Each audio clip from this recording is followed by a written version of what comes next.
पाकिस्तान ये कहाँ से आया? कैसे पाकिस्तान का दखल यहाँ पर हो रहा है? इस पूरी जंग में पाकिस्तान को तो अपने घर के अंदर जो है संभालना मुश्किल हो रहा था। लोग अयतुल्ला अली खामनेई की जब हत्या उनकी की गई तो कॉन्सुलेट को जला दिया गया, यूएन के ऑफिस पे हमला कर दिया गया, एक राइट वाली सिचुएशन हो गई थी। अचानक शांति का मसीहा कैसे बन गया पाकिस्तान?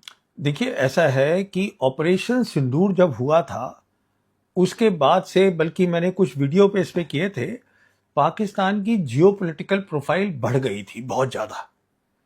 और हुआ ये था कि जैसे आज हम जानते हैं दुनिया जो है वहां पे 3 बड़ी ताकतें हैं। पाकिस्तान एक इकलौता कंट्री है जिसके रिश्ते तीनों बड़ी ताकतों के साथ नॉर्मल है और अच्छे हैं। चीन के साथ अच्छे हैं बहुत, वो तो है ही है। अमेरिका के साथ उनके रिश्ते बहुत अच्छे हैं।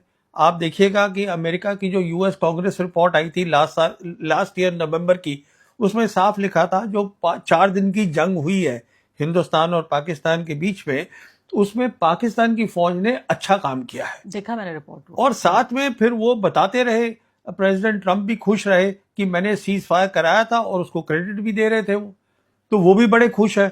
उन्होंने भी एक रोल दे दिया था इनको वेस्ट एशिया के अंदर जहां भी जंग चल रही है। अच्छा, रशिया भी उनके साथ क्लोज रिलेशंस करना चाहता है। कहने का मतलब ये है कि तीनों बड़ी ताकतें, उनके साथ उनके रिश्ते बहुत अच्छे हैं। और फिर जैसे हम जानते हैं पिछले साल उन्होंने एक संधि करी थी सऊदी अरेबिया के साथ, which is the strategic defence partnership agreement that they had done with the साउदीज। अच्छा, उसके बाद क्या है, ये इन्होंने शुरू से तालमेल रखा।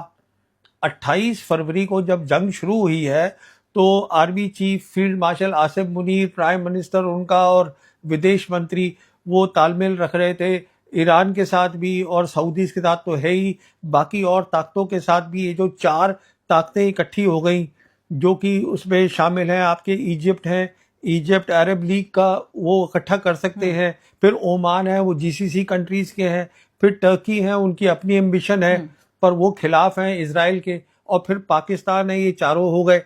फिर आप देखिएगा कि संडे को खबर आई 22 मार्च को कि आसिफ मुनीर की बात टेलीफोन पे ट्रंप से हो गई। उसके बाद 2 दिन के बाद 24 को मोदी जी की हुई है। उसके बाद नहीं, मोदी जी की हुई है। नहीं, वो अलग है। पहले ये कहानी खत्म कर ले।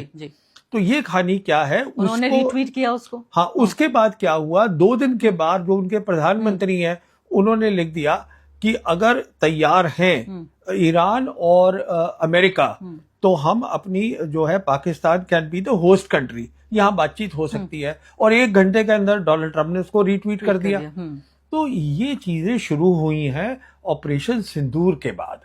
ऑपरेशन सिंदूर में हमारा जो रहा, जो नहीं करना चाहिए था, और मैं उस शुरू से कह रहा था, इसलिए नहीं करना चाहिए था कि मुझे कोई परेशानी है, इनकी प्रोफाइल बड़ी है, मुझे उससे कोई परेशानी नहीं है। मुझे परेशानी है कि हमको दोनों मुल्कों को साथ रहना है, पर वो एक अलग कहानी है। पर ये सारी बात वहां से शुरू हुई है